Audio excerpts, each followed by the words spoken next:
பாடுவேன் தினம் தினமே அங்கு உட்கார்ந்து பாடுவது கந்தன் புகழே.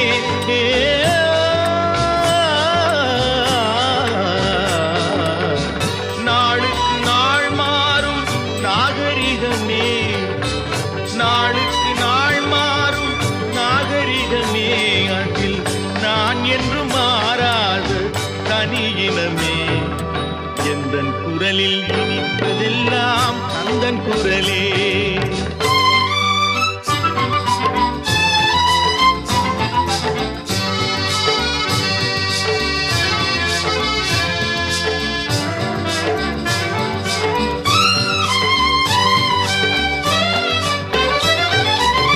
கன்னித்தமிழ் பாடுவது புது சுகமே, அதில் காண்பதெல்லாம் கந்தன் கவினை.